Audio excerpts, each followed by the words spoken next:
سورہ فاتحہ کا ترجمہ کرے بغیر ترجمہ والا قرآن دیکھے. کیونکہ اگر آپ نے ترجمہ دیکھا تو ترجمہ قرآن تھوڑی ہو، تو مولانا کی سوچ کا نام ہے، مولانا کی صلاحیت کا نام ہے، مولانا کے تھاٹ آف اسکول کا نام ہے. ڈائریکٹ سورہ فاتحہ کا ترجمہ کرے، سورہ بقرہ کا ترجمہ کرے، اور ڈائریکٹ سورہ بقرہ کا ترجمہ کرنے کے لیے 17 سبجیکٹ میں ماہر ہونا ضروری ہے، جس میں پہلا سبجیکٹ نحو ہے. اور وہ پڑھنے کے لیے آپ میرے پاس آئیں، اور میں جیسا بولوں گا ویسا ہی پڑھیں گے آپ. اگر میں کہہ دیا کل فاعل مرفوع تو آپ کے باپ کو ماننا پڑے گا. میں کہہ دیا کل مفعول منصوب، آپ اسی کو نوٹ کریں گے. کل مضاف الیہ مجرور، الحمد للہ رب العالمین. الحمد دو کیوں؟ الحمد للہ کیوں نہیں؟ الحمد للہ کیوں نہیں؟ یہ گرامر. للہ ہی میں کلمہ جلالت کے نیچے زیر کیوں آیا؟ للہ ہی کیوں؟ للہ ہو کیوں نہیں؟ للہ ہو کیوں نہیں؟ یہ گرامر 4 سال پڑھایا جاتا ہے، جس کو نحو صرف کہا جاتا ہے. الحمدو دال پیش دو مبتدا ہے، اس لیے مرفوع ہے. اب یہ مبتدا کیا ہوتا بھائی صاحب؟ اس کی 8 قسمیں ہیں، اس کی قسمیں کر کے بتائیں، مرفوعات کی قسمیں کر کے بتائیں. میں نے کہا کہ 17 سبجیکٹ میں ماہر ہونا ضروری، جس میں پہلا نحو ہے. اسی لیے اہل حدیث کے لیے یہ پیغام ہے غلام جیلانی ازہری کا کہ یا تو 17 سبجیکٹ میں ماہر ہو جائے.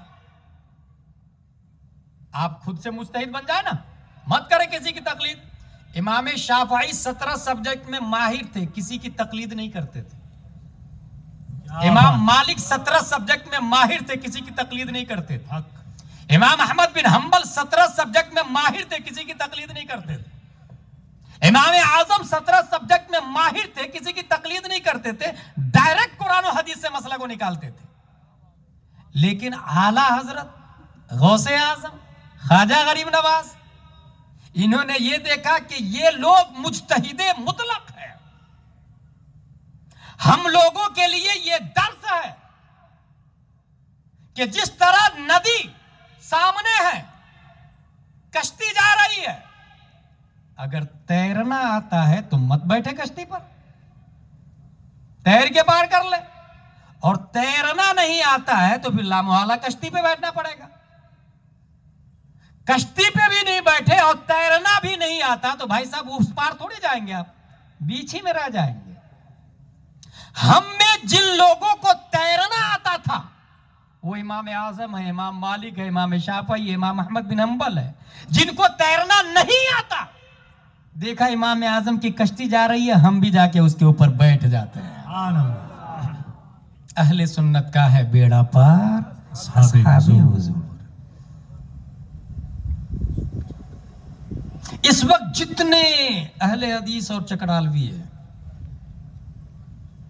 قرآن شریف جر زبان تالو سے مل کر قاف ادا ہوتا ہے، کنارہ زبان داڑ سے مل کر واد ادا ہوتا ہے. یہ نہیں پتا ہے، مگر یہ کہے گا یہ حدیث ضعیف ہے، یہ موضوع ہے، یہ متروک ہے، یہ معنعن ہے. اہل حدیث سے ایک سنی نے کہا کہ بات ہو رہی تھی، بولے سورہ فاتحہ پڑھنا ضروری، کہا ضروری نہیں. بولے دلیل؟ بولے دلیل یہ ہے وَإِذَا قُرِئَ الْقُرْآنُ فَاسْتَمِعُوا لَهُ وَأَنصِتُوا. اہل حدیث بولتا ہے یہ ضعیف حدیث ہے، کوئی دوسری حدیث پیش کرو، جبکہ یہ قرآن کی آیت ہے. یہ علم دیکھیں کہاں لے جائے. لوگ یہ سمجھتے ہیں کہ ذاکر نائک نے حدیث بیان کی، قرآن بیان کیا، مرزا انجینئر مرزا نے قرآن بیان کیا، حدیث بیان کیا.